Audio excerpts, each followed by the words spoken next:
Welcome to the Wasting Time podcast. We're up to episode 80. I'm one of your hosts, Chris. I'm here with Nick.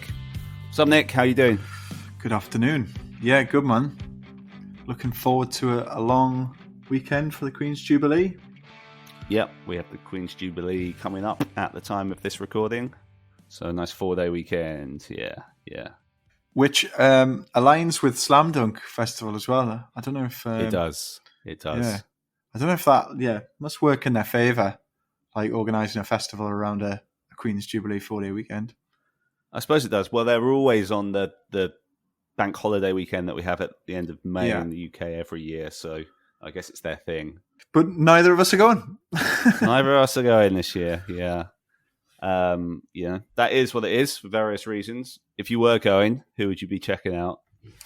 Last time I looked, I think I've always kind of moved around Slam Dunk when I've been before, but this year I think like the Dickies stage was the only stage that really got my attention, to be honest with you. Some 41, Dropkicks, Interrupters, Pennywise, The Vandals, Hot Water Music. So probably would just gravitate around, hang around there, around that stage, because the other stages don't really. Spanish Love Songs have pulled out. I saw they've pulled out of a full tour, haven't they?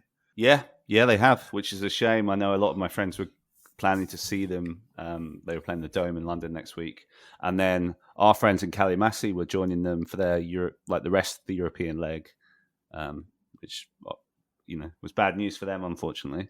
I think it was just a COVID case, wasn't it? It was. Yeah, COVID in their camp. I mean, I suppose maybe risk of just spreading it further, was it the lead singer? I suppose when you take out a lead singer, it just seems like a big decision to call it off if it was just one member. That potentially could be filled. That's true. Like given all the planning and potentially money that had been spent, I don't know. If it's not the lead singer, what you would do is you would find a replacement, surely, for anyone else in the band to try and make the tour happen. Yeah. So I don't know. Maybe it is. What's he called? Dylan, former guest on this show as well. Maybe it is him. I don't know. Yeah. I mean, I don't know enough about tour management. You probably know a little bit more than me these days, anyway. That tour's just started. Social Distortion tour with LOVEBREAKERS and Grade 2. Our guest today. First show last night, right? Yeah. So time of recording, there's been one show so far in Milan. From speaking to everyone, sounds like it went really well. But yeah, everyone just loving being on the road like that and playing shows like that, and it's a hell of an experience for LOVEBREAKERS. And so far so good. Looking forward to Hamburg rolling around, and you're going to Paris, the Paris show as well now. Yeah. I've just got myself a flight to Paris. I think so. That's going to be the first one I'm going to visit on this tour. Oh, it's before Hamburg. It's just before. It's like a midweek thing. So you're going to be best friends with Mike Ness by the time Hamburg comes around. Is that That's the plan. That's the plan. And interestingly, on that subject, I did hear this afternoon that he is a big Curb Your Enthusiasm fan. So there's some grounds I can jump off from to talk about. Okay. Just go easy on him though, yeah? Yeah. Any other shows kicking about you've been to or due to go to? I'm off to see Mayday Parade on Friday, who, as you know, big fan of. They're playing the Troxy in East London. I don't think they're on Slam Dunk. It's weird that they're over here and not playing Slam Dunk. I don't think they're on the Slam Dunk lineup anyway. No, I don't think they are. Play that a lot. That is a bit odd. Yeah. They released a new song recently, didn't they? Yeah, just last week. It was okay. Yeah, it was fine. Sort of 6, 7 out of 10 by their standards, I thought. Charlotte Sands, you checked out Charlotte Sands, our last guest? Oh god, yeah, that was last week. I forgot about that. Yeah, I went to a couple of shows last week. Went to see our friends in Elvana, which I try and do every time they're in town. So I saw them at the Kentish Town Forum, which was fun. And shout out to Charlotte's publicist Nate, who invited you and me to her headline London show. So she was over, as people will know who heard the episode. She was opening for My Chemical Romance, and then she had her own show, and we were invited along to that. So I went with a couple of friends, and I thought she was really good. I think I can see her being a big thing. I did see I've got a little show that I've got my eye on that totally kind of came as a bit of a surprise, but Lars Fredriksen's doing like a really small venue up here in Newcastle called the Clooney. It's probably about, I don't know, like 300 cap venue, if that. I haven't even looked at tickets yet. Probably all gone, to be honest with you, playing such a small gig. But hopefully you can make it to that. Yeah, definitely. Yeah. Any other new releases or anything on your radar? Yeah, we should give a shout out to Rob at Wiretap, who has recently put out a tribute to Vagrant Records. So lots of bands who've had Wiretap releases like Lovebreakers, Burnt Tapes, Mercy Music, all doing classic songs from the likes of Alkaline Trio or No Motive or the Get Up Kids. So that's worth checking out. Yeah. Yotam, as in Useless ID, Yotam's got a new solo album. Gave that a listen. That was pretty cool. Need to spend a bit more time with that though. Yeah, me too. And Neck Deep have a new single that I saw like Reddit was loving and stuff. To be honest, it finally made me delete my Reddit app because I'm sick of going on that pop punk forum, just having people loving Neck Deep. I'm either reading about people loving Neck Deep or people arguing about Tom DeLonge going back to Blink, and I'm bored of it. But people are raving about it because it's like, oh, it's old school Neck Deep. But I thought it was pretty poor. I don't know if you've heard it, but if you haven't, have a listen and let me know what you think. It's called Shut the Fuck Up. I have not. I did see Unwritten Laura working on it. Oh, I think they've done it. Completed a new album due out end of July. Yeah, I saw that today. I dropped what's his name, Scott Russo, a message because I reached out to him years ago now, and he was like, "Yeah, I'll come on your show when we've got new music." So I'm like, "Well, you've got new music now." So, yeah. Did you reply on the original feed as well? Of course, yeah, because it was it was Facebook Messenger, so I didn't even have a choice on that front. There you go. At least he's got it for a point of reference that he did. Exactly. Did it one time, even if it was a decade ago. Oh, that'd be good. Yeah. He's got a lot of stories. I'm sure. That'd be fun. Years. Yeah, that's kind of it though for new releases. Nice one. Okay, mate. Shall we get into the interview? Because we could talk about the tour a little bit more, but I feel like I cover this ground a fair bit with these two boys, so like maybe we should kind of go for it now. Looking forward to hearing it. So as you can hear from the way we're setting this up, Nick got held up, so he wasn't able to join me for this one. But I spoke to Jack and Sid from the British punk band Grade 2, who are, as we mentioned, currently on tour with Lovebreakers and Social Distortion. Grade 2, really cool band. Jack and Sid were ace. Loved talking to them. Can't wait to meet them out on this tour. If you don't know them, go and check out their last album, but they've got one that they've just recorded with Tim Armstrong that will be coming out, I assume, later to this year. So keep an eye out for that. And here is my chat with them. Yeah, Jack, just before you were joining, I was asking Sid about his arm. So Sid, if it's cool, do you want to just finish what you were saying, just about how you're doing? Went straight to A&E, so we'd done an 11-hour flight that was delayed by nearly 2 hours. We did a 2-hour drive, then a boat, and then I sat in A&E for nearly 4 hours for a bloke to tell me that my arm was all right and it was just bruised. So I was like, fuck, really? Like, I've just gone through all that. So anyway, I woke up the next day, had a missed call because I slept in till like 2 p.m, basically stayed on American time.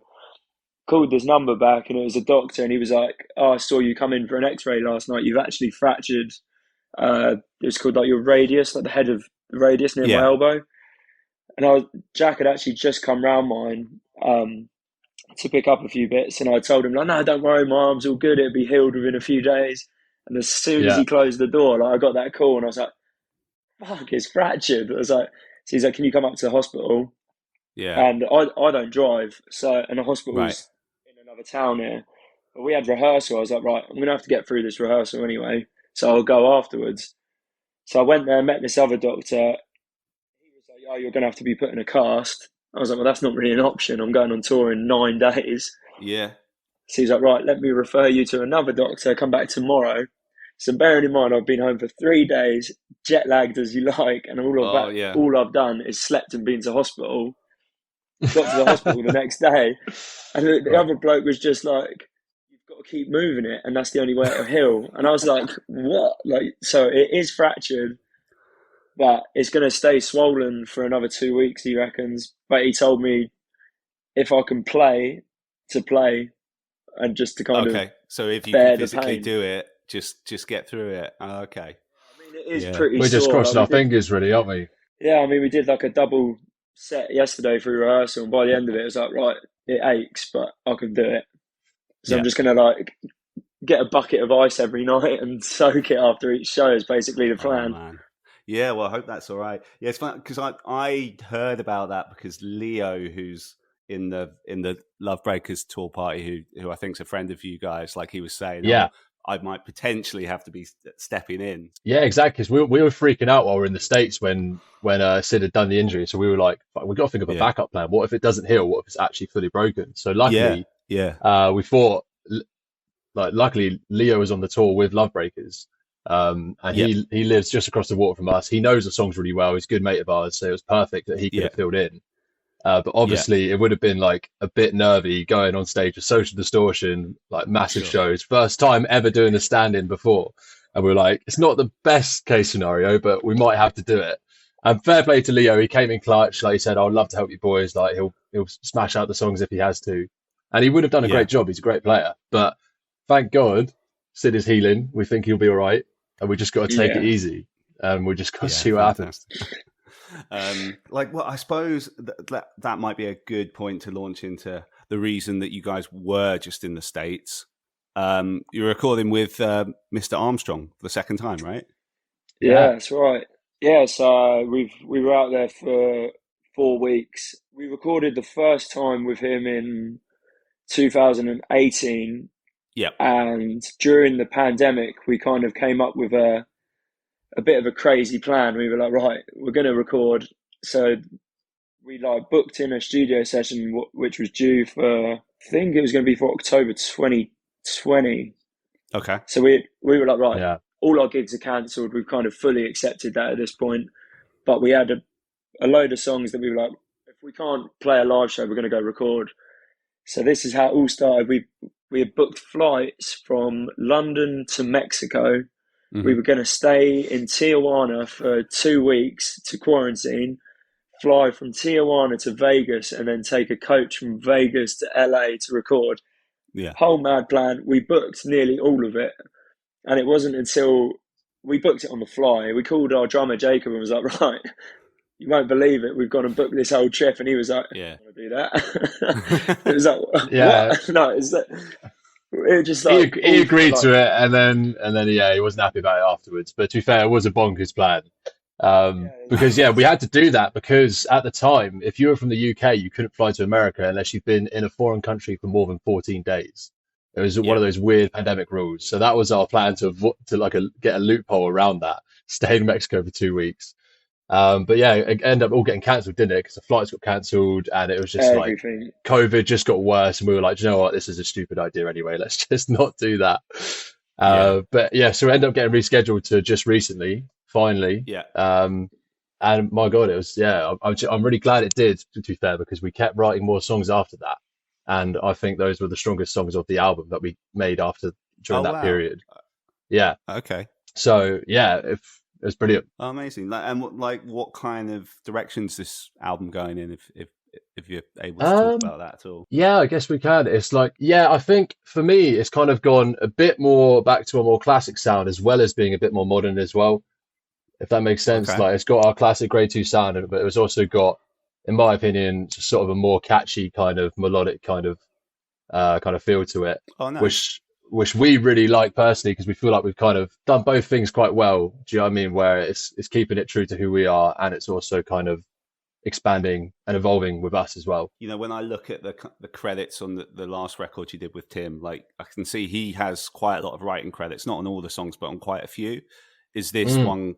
Is this a similar case this time round? Or yeah, that was another thing we were actually really happy with this album. Was like before we kind of came into Graveyard Island, like still quite young musicians, kids really still kind of learning how it works, how the recording process works, and still evolving as songwriters.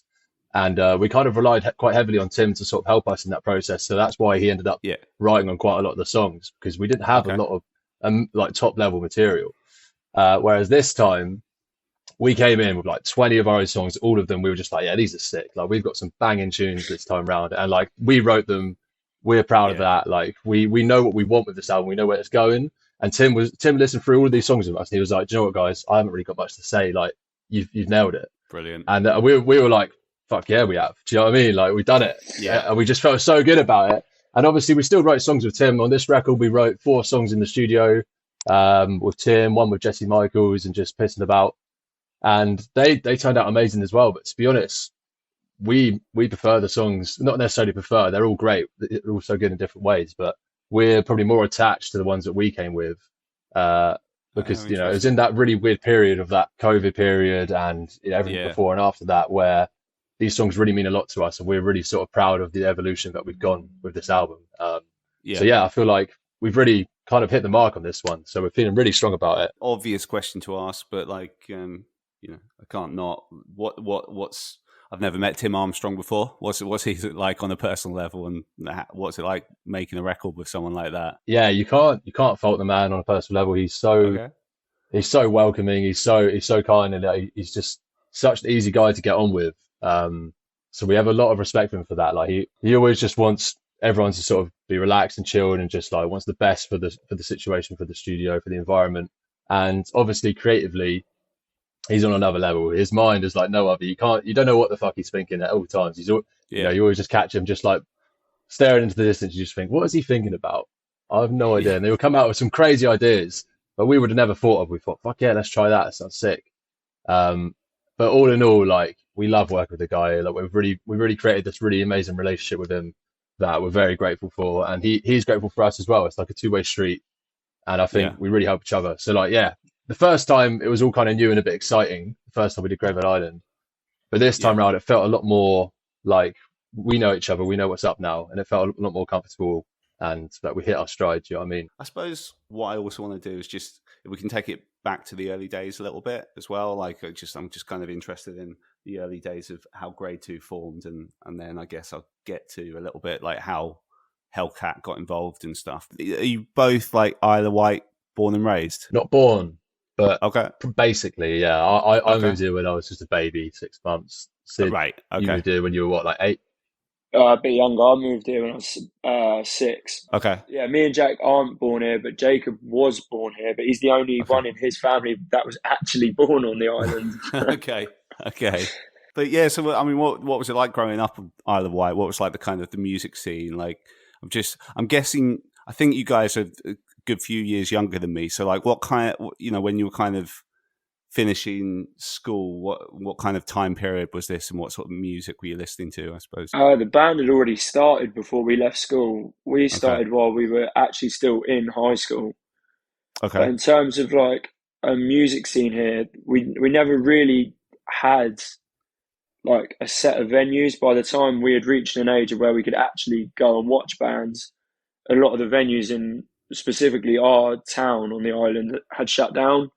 Okay. So like the music scene was heavily reliant on basically bands doing the pub circuit. Yeah. And that was kind of it really. Like even until a few years ago, a venue opened in another town called Newport here, but that's really the only one. A lot of bands were still pub circuits, and it's crazy because there is a lot of really talented songwriters. Hard place to break out of, especially when you don't even have a stage to stand and present yourself on. That you only have like the corner of a pub to build that like just stage presence, but just like the general practice of like working everything out. Yeah. I mean, that was all we saw. So we jumped straight into that and were playing local pub gigs and thought that was just like how it was going to be. It's like, oh, this is cool. Like we can be doing that. And it wasn't until we got like a really random message, and it was from a guy that was booking shows in Normandy in this little bar. Oh, yeah. And he was like, oh, I want to bring you over to France. And we were still in high school at this point. So I remember sitting down with our head of year. We were taking our like final exams. It's like, look, we've been offered like these gigs in France. Can we go, kind of thing. When you say final exams, do you mean like, is this GCSE level? Yeah, GCSE. Like, so you're only like 16? Yeah. I think we were probably 15 at the time of this. Wow, okay. And we went over, she was like, the head of year was like, there's no way you're going to go and do this while you're sitting your final GCSEs. And I remember sitting in front of her like, oh, well, we've already booked all the travel. It was like, I was kind of more telling than asking. Right. So we went and did it, and it was like from that point, everything. It wasn't until a lot later, looking back, made the jump. Like we had played abroad before we had even played London. Wow. It was just a really freaky, like not your normal progression kind of thing. So sorry, was this a run of shows in the Normandy area, or was? So we actually ended up doing one in Normandy, and we become friends with a band from Paris called Lions Law, who also played the show in Normandy, but they put us on in Paris as well. So it become like a weekender. Okay. And yeah, I think that was 2014. Okay. And so was that were you playing to quite a lot of people on these shows? The Paris one was pretty busy. I'd say we probably played to, well, I'd say pretty big. At that time, it was busy for us, maybe like 150 people. Okay. And then Normandy was like a really small little like corner bar. I couldn't even tell you how many people you could fit in there. But I remember it being pretty busy. So that led to friendship with that French band, and did it kind of springboard to anything else in France at that point? Like, kind of where did that lead the band after that?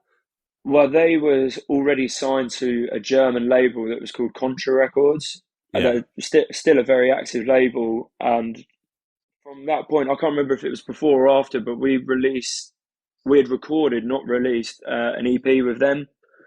Okay. So it's like that connection come through them, and then that led pretty soon after. I think we'd finished school at this point, and then we flew out to Germany to play a show, and that kind of sparked our introduction to the German scene over there as well. Yeah.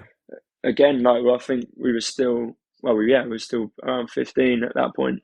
Wow. And shout out to the Lions Law boys, because they kind of like took us under their wing. They were like kind of our big brothers in the scene at the time. And like I say, it did definitely spark more things in the France and Paris area, definitely with those guys. So at this point, were you kind of like building up a bit of a following in sort of Europe and Germany in particular? And was there anything going on following wise in the UK, or was that? I think we were kind of just still a new band. I think a lot of people were just kind of interested to watch us because of how young we were. Yeah. And it was like we were playing predominantly to just a skinhead audience. Right. That was like where we were, and that was what we were playing.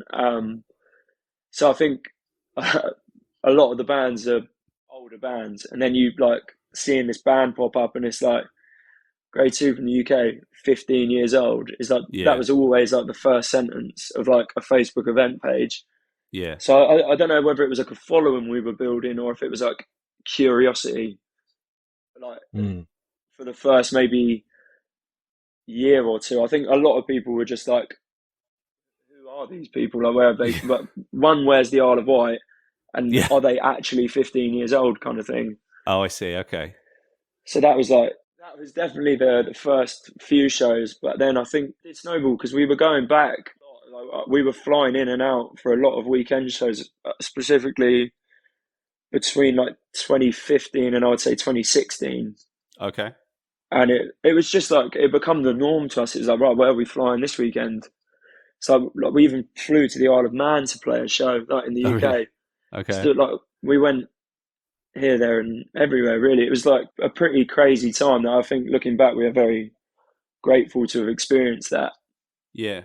Did you get on any actual like full on tours at this point, or is it just like flying for the odd show and here and there? We did a German like a bit more than a weekend. I think we did about 5 shows, but I don't think it was until about 2017 until we started like doing a full run of shows.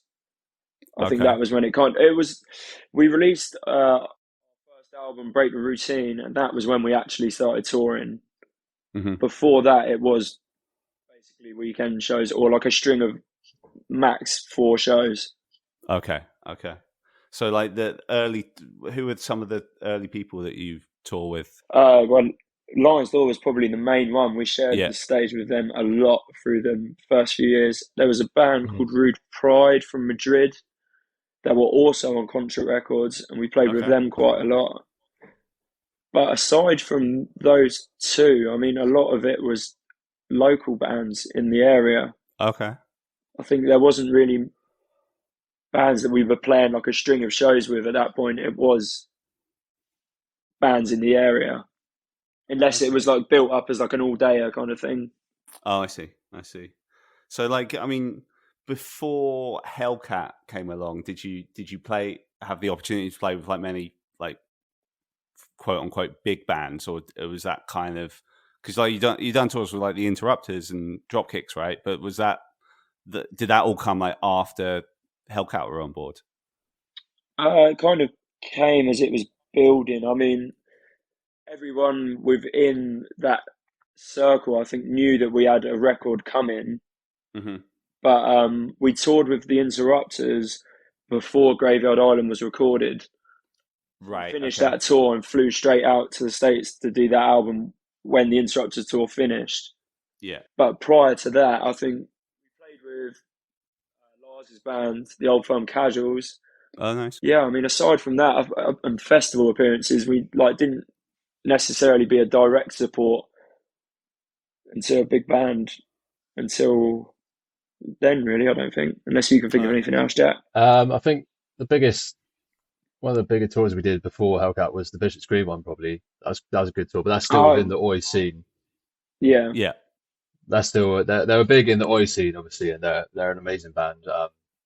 But yeah, it wasn't until we started working with Lars that we started getting these bigger opportunities.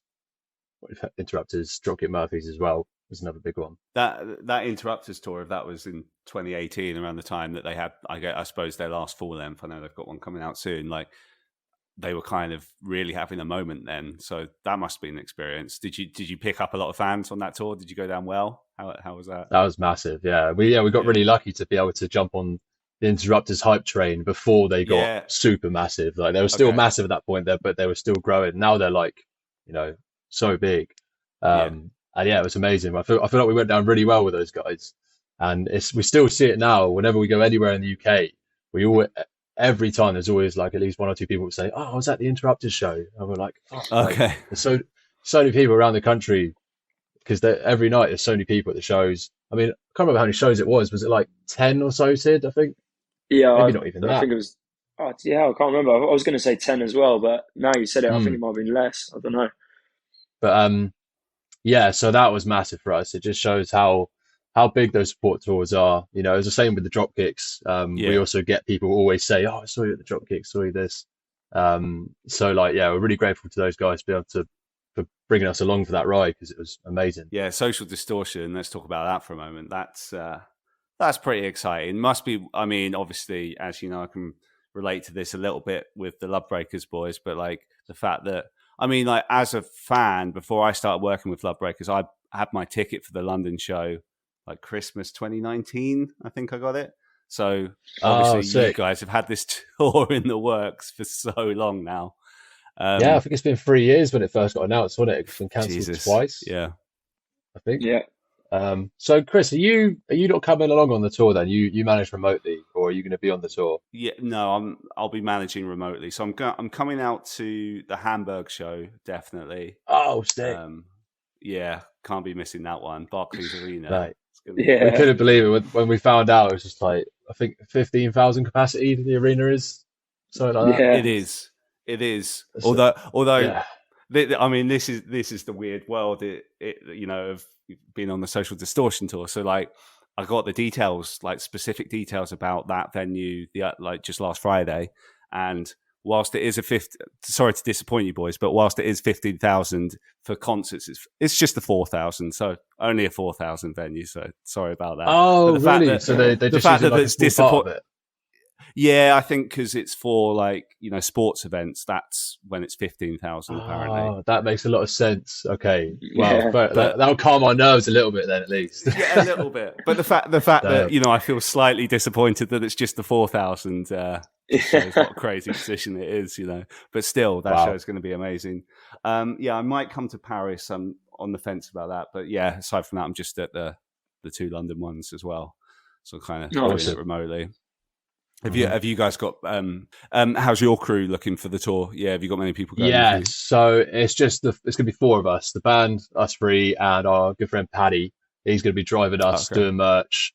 He's just gonna be doing a bit of everything, taking photos, bits and bobs. Okay, yeah. And yeah, it's gonna be great. We try to keep our crew small. 1, for obviously saves money. 2, I don't know. It's just like I think we work together well in small groups. We've done. I think the biggest group we did was 5. We had a sound guy and a driver, and that was great as well. That we love those boys as well. But I don't know, we work tightly, and I think that suits us. Do you know what I mean? 100%. Nah, this tour's gonna be crazy. Like we're bringing like tents, airbeds, sleeping bags. Like we're just gonna, if it comes to it, we're just gonna sleep in the field. Do you know what I mean? Like it's a gruesome tour. We're gonna be away for like 2 months in the summer. There's so many lovely lakes in mainland Europe. We'll find something. Oh, okay. So you haven't like smashed through the budget on hotels for all the nights or anything? Nah, never. We will. Okay. The hotel is absolute last resort. We're going to be saving money every way possible. I mean, sleeping in a field isn't the first resort either. We will try find like places to stay, like friends to crash at. I think we know, you know, at least a couple people in most cities. And worst case, you can ask around at the show. Like we'll work something out. Yeah, okay. I suppose you've got quite a bit of experience of touring these kind of areas before, which is presumably why you know people in a lot of these towns. Yeah, that does help. It does help because I mean, before it feels like so long ago now. It feels like it's been like 4 or 5 years since we toured Europe properly because of obviously COVID. But like before, we were going out there all the time. We knew so many people out there. So yeah, I think we can manage it. Yeah. Big Social Distortion fans historically? Yes. Yeah, massive. Love them. Have you seen them live before? No, I haven't actually. I think I can't even remember the last time they were in the UK, but I know it was Shepherd's Bush as well. But no, I've never actually seen them live. So it's like a moment as a band and as a fan, which is like makes it just like that extra bit cooler. Yeah, no, it's going to be incredible for you. I've seen them twice, Shepherd's Bush, 2009, 2011. 2011, I suppose, would have been the last time they were over here. Obviously, it's going back a while, so I'm assuming like Mike Ness still brings it the same way, but they were amazing back then. So, I mean, he's kind of like a timeless rock star, you know? Literally, these guys are so cool. Like, I'm so excited to see how they work and just to meet them as well. Yeah, it's so cool. It's great. Like I was saying, it's cool how they've got 2 UK bands supporting them.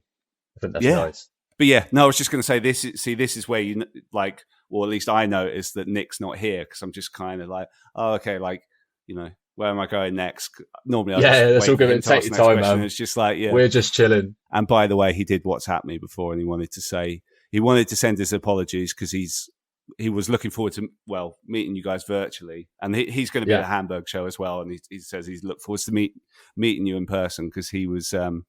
Because like we wanted to do, because obviously like you guys were on the tour and like we've seen your name around, we knew you were doing the Tim Armstrong record, but like he hadn't actually listened to you guys until a few months ago. And he was like, "Oh fuck, I really like them. Let's definitely put them for the podcast." So I think he's going to not be here.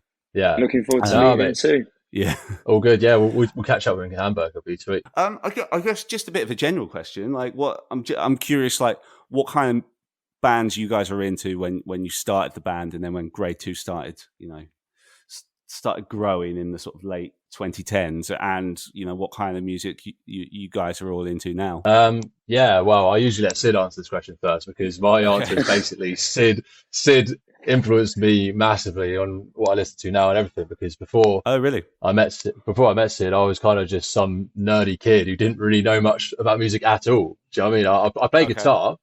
I love guitar, but my hobbies were like doing really nerdy shit, like playing Minecraft and just lame stuff. I didn't really go out much. I was just a proper dweeb at school. I loved it though. That's who I was. I loved it. I was just a nerd. And I met Sid, and he just started introducing me into like good music. I was like, oh shit, this is quite cool as well. So from then on, my first real sort of exposure to like a proper music culture was Oi music. That's when I started. Oh, interesting. Again, we come back to Lions Law. I just became obsessed with Lions Law and this debut album they released, which in my opinion is the best Oi album of all time. And we would listen to it every day of our lives for about 2 years, at least I did anyway.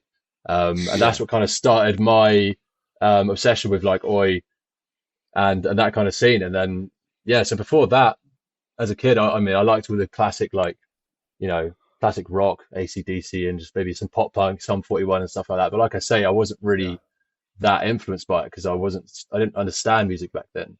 And now, ever since, I've just been keeping up with modern music. I've backtracked and listened to all the classics as well. But now I'm more into what's happening now, like the bands happening now, like Amon and the Sniffers, this new band Bad Nerves that we're loving right now. And just you know about Bad Nerves, don't you? Yeah. They're quite tight with Lovebreakers. Yeah, they're good mates, aren't they? Yeah. And same with Leo. He just did a gig with them yesterday, I think, at House of Vans. Yeah. And so that's me. Like, I had a kind of a funny journey, but like Sid is born a punk rocker, lives punk rock. he knows it a bit more than I do. Yeah, I grew up with it. I mean, every day, my dad's a skinhead, and it's like every day he gets home from work, there's music on. But it's like I always wanted to, like, when I got into like middle school, I always wanted to kind of reject it. I was like, I can't be like that. But when I was really young, I mean, like maybe 4 or 5, there was an Epitaph compilation that came out on DVD, and it was the Punkorama series. Yeah, and it was there was 2 Rancid videos on it, and it was Nihilism and Salvation. And I remember watching those videos as a kid, like, and just being obsessed with it. Like, it's like, wow, because we have the scooter rally on the island. Right. So like all the Vespers and Lambrettas and everything like that. And in one of those videos, there's like a scene where they've got all of like these Vespers that like fly out in one of the early Rancid videos. I remember being a kid watching that, like, that happens here, but now it's on the TV as well. And there's like a video of us having a family Christmas dinner, and I've drawn punks on my knuckles in a marker, and I'm singing the lyrics to Time Bomb in the complete wrong order. I'm singing like white shoes, black coat, white Cadillac. Yeah. But like that was the band that like hooked me.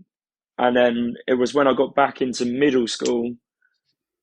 I remember when everyone was like setting their ringtones on their phone, and I put mine to "Life Won't Wait" by Rancid. I remember being at the skate park, and everyone was like, "Whoa, like what's that?" It was just like, "That's "Life Won't Wait" by Rancid," and that was like nearly the turning point. And it was when I got into high school.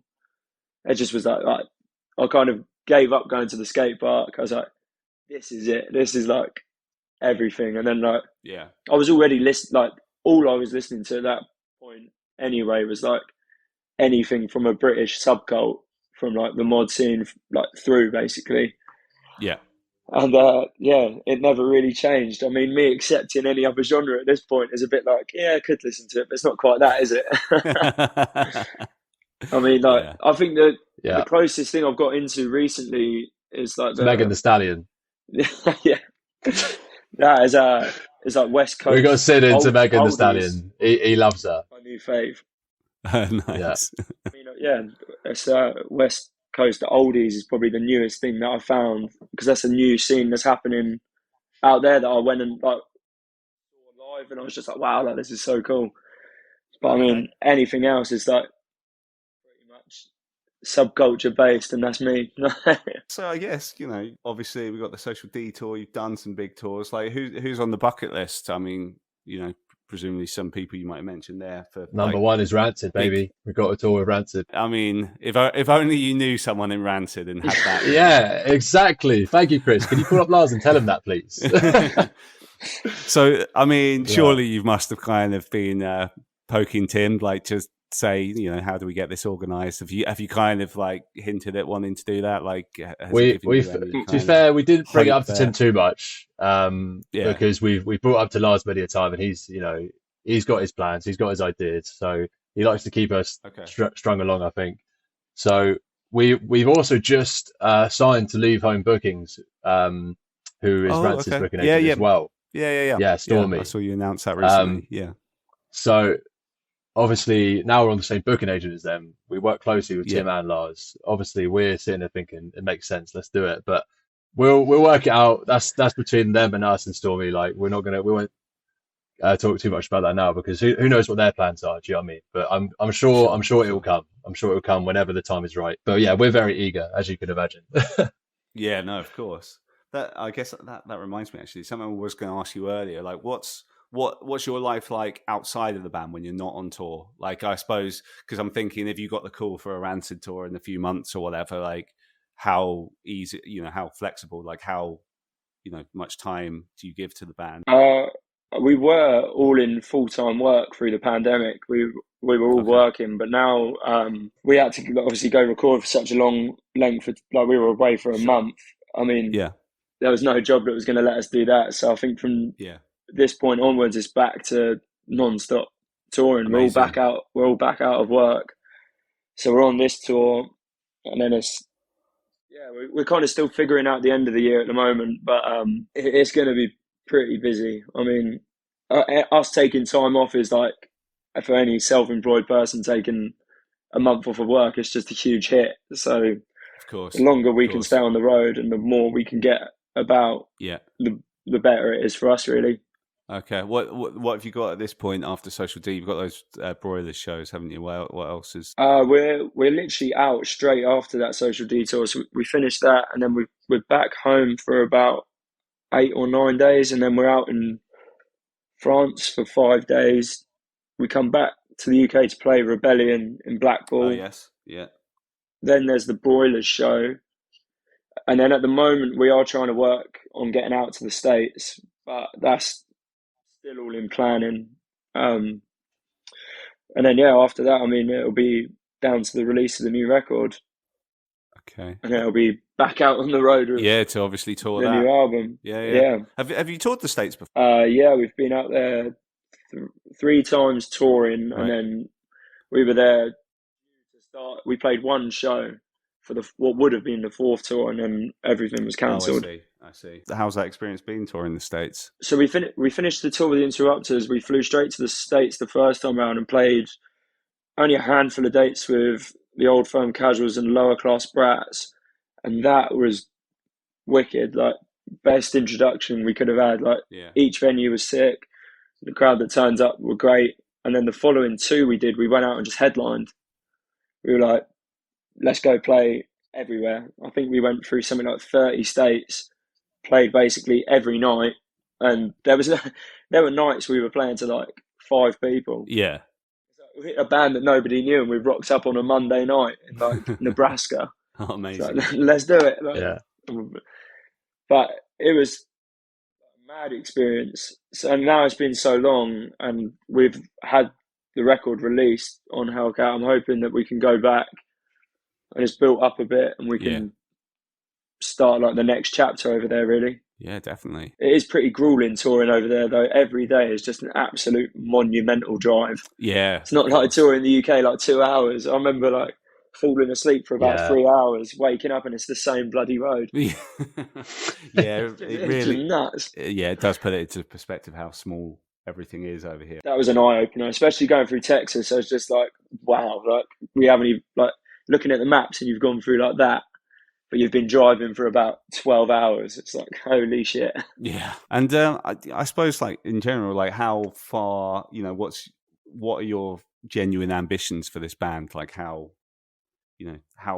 big do you want to take it? Would you love to be like a big mainstream band one day, or do you kind of want to be, big within the scene and like? I wouldn't say mainstream, but we definitely want to we just want to be able to do it so it's sustainable for us to be able to carry on making music. Like, we don't necessarily want to get to any particular place, as long as it's financially viable, that we don't have to work normal jobs. That's obviously everyone's dream, isn't it? So you don't have to go back to working night shifts at Tesco or working at some shitty bar in your local town.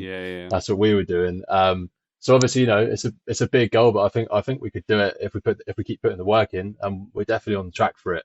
But yeah, I think just being able to tour worldwide and pull, a half decent crowd every night, no, that's enough to be able to make it sustainable. You can live off of that if you can continue to do that throughout the year, do it year in, year out, and then all of a sudden, you keep growing. So I think that's just our goal, just to keep going until we can't no more. Do you know what I mean? There's no there's no particular destination. We're just going to keep trying until we can't. What you've done in I guess you said it was sort of 2014 when that thing in Normandy happened and stuff, like the amount, how far you guys have come in that time is pretty amazing in itself. And the fact that, you're technically musicians for a living. It's, if you told yourselves that when you were kids, I'm sure you would have been amazed. So, you guys are in a really cool position. Yeah. And it's cool to see. It's really crazy. It's just, it's all, like I said, it's all been building up to this moment. And now it's kind of like the make or break moment where we've got to the point, but now we really need to just do it, if that makes sense. Like, and that's, I think the next year or two are really going to be the deciding factors. As long as we keep doing the grafting, which all of us are very determined to do, I don't think much can go wrong, really. Fingers crossed, touch wood. Do you know what I mean? Yeah.